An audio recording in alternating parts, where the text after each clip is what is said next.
New crew, welcome back to my channel. My name is Cassandra and today we are doing a lot of different things on the homestead.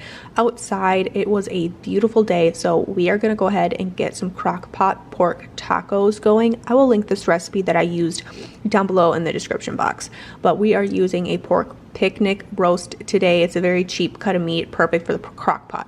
We're going to start by squeezing in 2 lemons, and make sure you save those lemon halves, put them in a mason jar. We're going to top those off with vinegar and make a lime vinegar cleaning spray. Seasonings, you're going to do a little cumin, a little oregano, a little chili powder, which I didn't have, so I opted for seasoned salt, and a little bit of taco seasoning, and garlic, and about the recipe calls for 2 onions. I just used what I had in the fridge, which was about an onion and a half-ish. Gonna go ahead and put that in the crock pot, turn that on, and basically just let it go for about 6 hours and come back in and have some beautifully cooked meat ready to be shredded.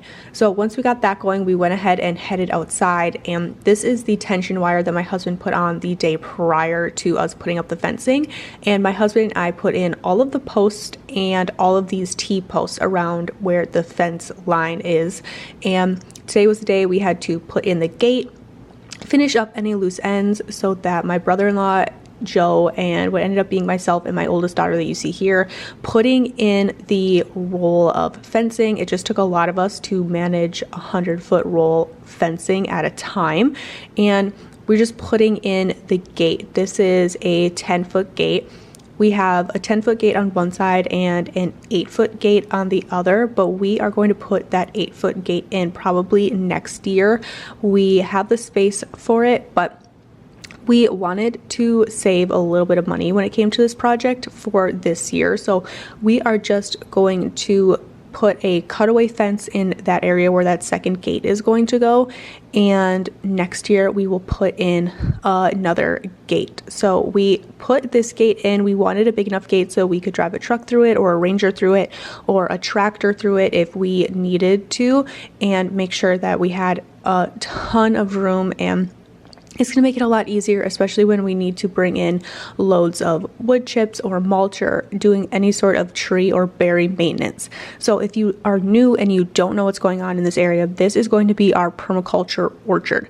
About 2 years ago, I started researching things that I was calling food forests, which were just permaculture plots in people's yards where they basically just put in plants that work well with each other, that kind of, you know, it is what it sounds. It's a food forest. You kind of plant it and forget it, and you will have perennial food for years to come. Well, I started talking to my husband about it, and we started putting in a very small section in our yard, and then his obsession grew and my obsession grew, and here we are. Now we are putting in like an acre permaculture orchard, and our plants come in about a week or 2, and we need to get this fence up to protect it from the deer.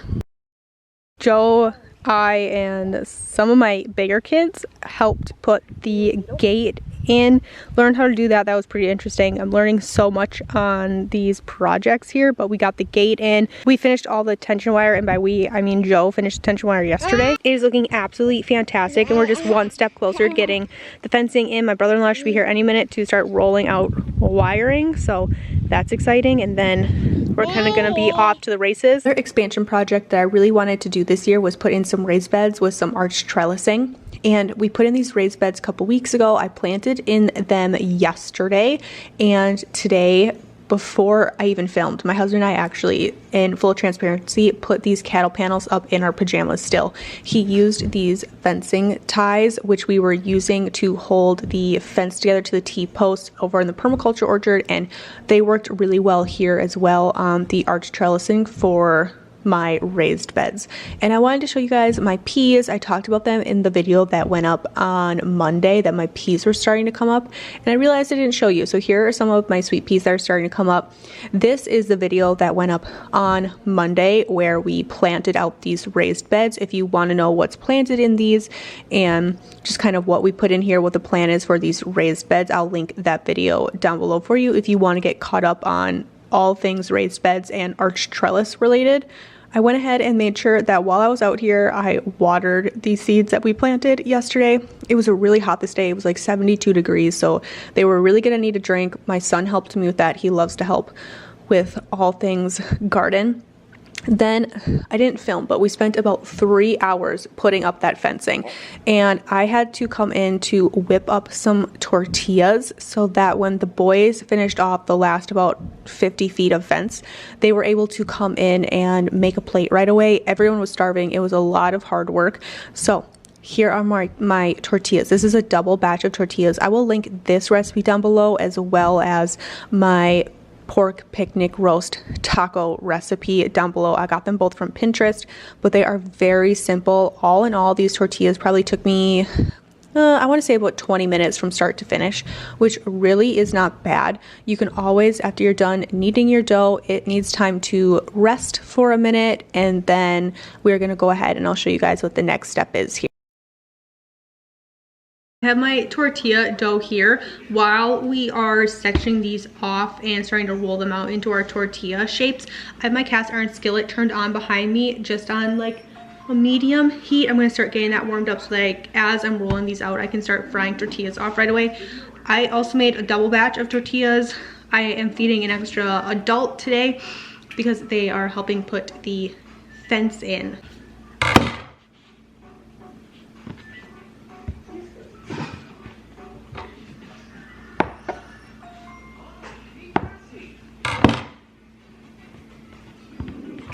I'm going to try to keep my tortillas larger today. I've only made these once or twice previously, and they were kind of small. So that's why I doubled it, and then I'm also going to try to keep my chunks a little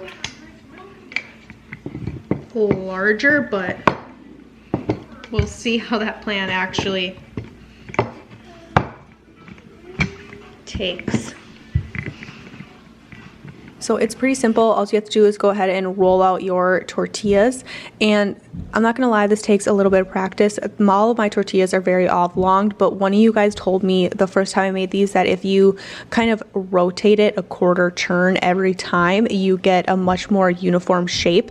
And that is very true. So I would highly recommend that tip. Thank you to whatever viewer told me that, but my tortillas do come out. You can see it's still very oblong, but it is much more of a traditional tortilla shape than what I got the first time I made tortillas. And we're just going to keep stirring our Mexican rice that we have on the stove and just kind of get things prepped for the rest of dinner. My stock here, which is our home canned salsa, a little bit of taco seasoning, and chicken broth, that is hot now. So I'm going to put in 2 cups of rice into that for our Mexican rice side and get that cooking off while our tortillas are starting to be taken care of and our pork is done in the crock pot. All I need to do is shred it. I already came in here and tasted that. It was good. It's delicious. So we'll shred that and then put that in our taco filling here with all of our vegetables. So I'm gonna have to slice up some tomatoes, or dice up some tomatoes and some lettuce, and pull out our cheese, which I did this morning. I pulled out a block of Mexican cheese out of the freezer, and that's in the fridge now, and we'll have all that for the toppings on our tacos.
I want to show you guys just how easily this is falling off the bone, but it's just flaking apart, and that is exactly what you want. So this is perfect. I put mine on for 6 hours. I don't know if I said that yet, but I'll just take out all the big fat caps off of this, like right here. There's a fat cap. My dogs will love that. I'll pull out this. I'm gonna leave this bone in here actually for right now, just because it's still got flavor. This is going to continue to just kind of simmer for a little bit, but I'm just gonna break these down into smaller chunks here, and this is going to be the meat for our tacos along with all this delicious filling. How amazing does that look? And then we've got a pile of tortillas here.